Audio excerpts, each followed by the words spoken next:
एका अमराठी प्रदेशामध्ये आपण इतका दीर्घकालीन मराठीची सेवाच करत आहात, तिचा प्रचार प्रसार या दृष्टिकोनातून आपण सगळे उपक्रम राबवत आहात. हैदराबादसारख्या ठिकाणी जिथे इतर भाषांचा थोडासा दुस्वास केला जातो, ती लोक जास्त त्यांच्या भाषाभिमानी आहेत, अशा ठिकाणी देखील तुम्ही मराठी टिकवून ठेवली आहे, तिथेही मराठी संस्कृती जपली आहे. तर तुमच्या त्या संस्थेविषयी आणि तुमच्या उपक्रमांविषयी माहिती आम्हाला सांगा. जरूर.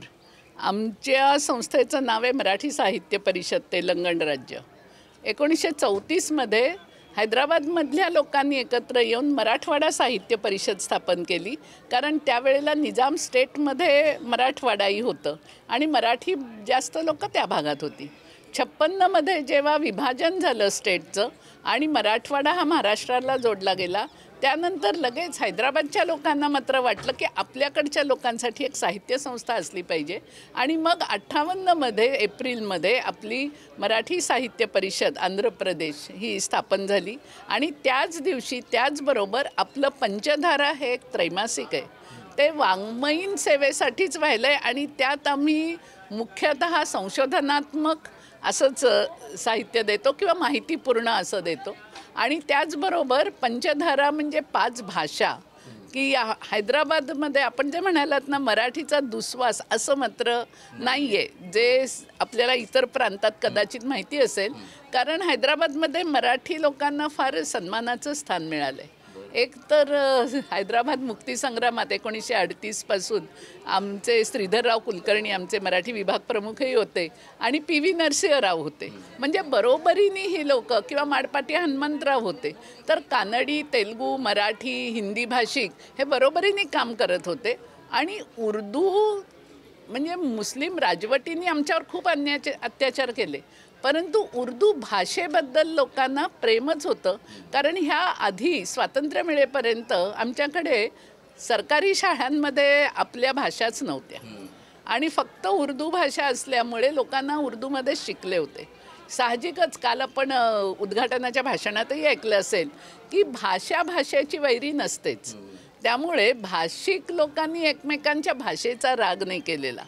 दुसरी, जसं राजकीय नेतृत्वसुद्धा स्वातंत्र्यानंतर आपल्या मराठी लोकांचं आहे, त्यामुळेही मराठी लोकांबद्दल एक समाजात आपुलकी आहे. साहित्य परिषदेचं काम हे सुरुवातीलाच आम्हाला फार मोठी माणसं आमच्याकडे होती. रा. माडेकर होते, श्रीधरराव कुलकर्णी होते आणि त्यानंतर 66-67 नंतर द.प. जोशी, नलिनी साधले या लोकांनीही साहित्य आपल्या पंचधारेचा चेहरामोहरा बदलला. आम्ही फार मोठे मोठे प्रकल्प केलेले आहेत, म्हणजे सेतू माधवराव पगडींची 165 पुस्तकं 8 खंडांमध्ये प्रकाशित केली.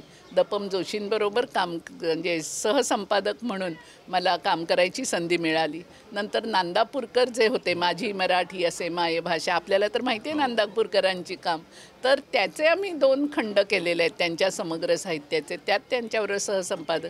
द.प. जोशींनी तर आयुष्यभर हैदराबादचंच काम केलं आहे आणि मी सुद्धा या भावनेने करते की मी बाहेर जेव्हा सांगते मी हैदराबादची आहे, तेव्हा निजामी राजवटीत विपरीत काळात हैदराबादच्या लोकांनी मराठी भाषा टिकवून ठेवली, तर आज आमच्या राज्यात स्वदेशामध्ये आम्हाला आमची भाषा टिकवणं हे माझं कर्तव्य आहे. जशी मी मुंबईची आहे म्हणून मुंबईचं प्रेम आहे, मी महाजनांची मुलगी आहे म्हणून महाजन कुटुंबियांसारखं मी वागलं पाहिजे, तसं मी हैदराबादची आहे तर हैदराबादच्या परंपरेला धरून मी मराठीचं काम केलं पाहिजे आणि म्हणून मी एवढं झोकून देऊन मराठीचं हे काम करते. जोशी सरांनंतर आम्ही ह्या पगडी खंडाचे पुन्हा दुसरी आवृत्ती काढली.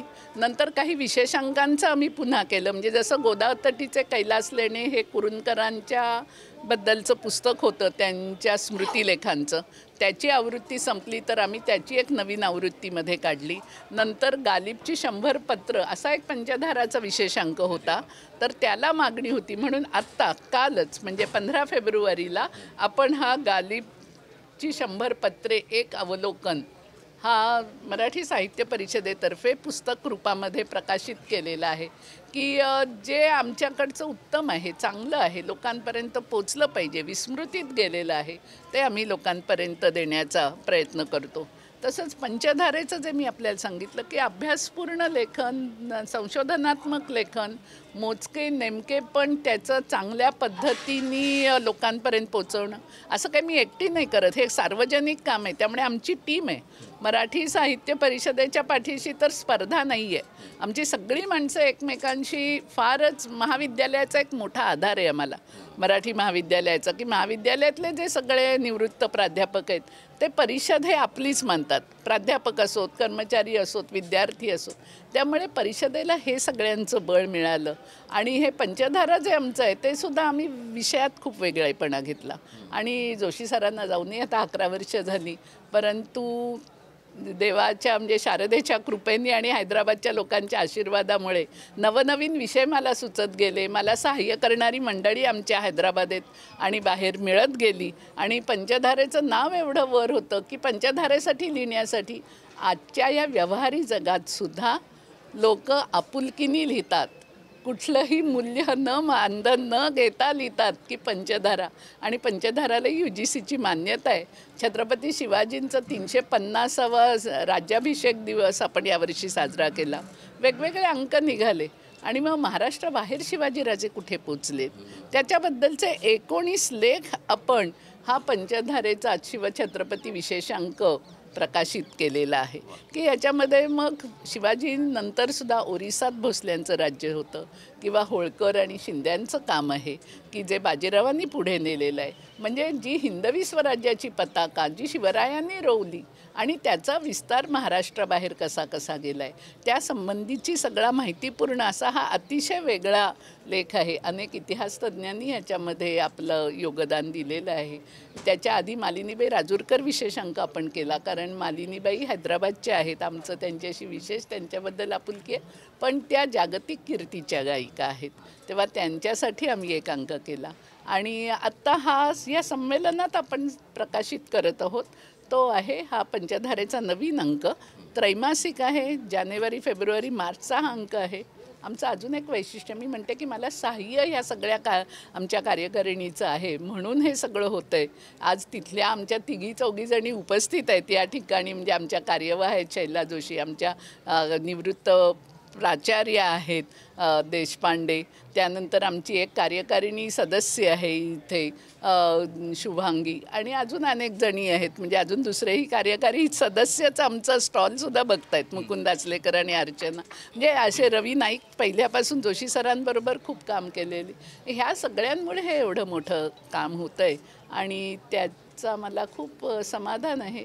हैदराबादचं काम पुढे चालवायचं तर मात्र तरुण विद्यार्थ्यांना आकर्षित करण्यासारखं तरुणच आमच्याशी जोडले गेले तर ते नवीन कल्पना देतील आणि त्या नवीन कल्पनेतून त्या जोमानी जसं पूर्वी काम झालं आणि चालेल. निजामशाहीत उर्दूच्या जोर असताना जिथे मराठी टिकलं तिथे आपल्या देशात आणि आता पुन्हा आपल्या मातृभाषेतून शिक्षणाला पुन्हा उजाळा मिळत असताना आमचं काम नक्कीच चांगलं चालेल असा मला विश्वास आहे. नक्कीच त्या तुमच्या वाटचालीसाठी शुभेच्छा आहेतच. खरोखरीच एका अमराठी प्रदेशामध्ये इतकं मोठं काम करणं आणि तेही लेखनाच्या स्वरूपात, पुस्तकांच्या स्वरूपात उपलब्ध करून देणं की जेणेकरून भविष्यकाळामध्ये तो संदर्भ म्हणून अनेकांना, अभ्यासकांना, संशोधकांना तो कामी येईल, हे खूप मोठं मोलाचं योगदान आपण साहित्य क्षेत्रात देत आहात. आपण आमच्याशी गप्पा मारल्यात, आपली सगळ्या उपक्रमांविषयी माहिती दिली, याबद्दल USN न्यूजच्या वतीने मी आपला अत्यंत आभारी आहे. नमस्कार. धन्यवाद. या होत्या अखिल भारतीय साहित्य महामंडळाच्या पदाधिकारी आणि माजी उपाध्यक्षा डॉक्टर विद्या देवधर.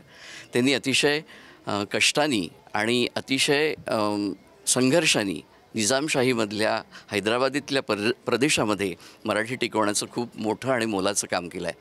तेव्हा त्यांच्या पुढील वाटचालीसाठी त्यांना आपण शुभेच्छा देऊया आणि इथेच थांबूया. मी विवेक लोणी, व्हिडिओ जर्नलिस्ट अतुल गवईसह USN न्यूज, नवी दिल्ली.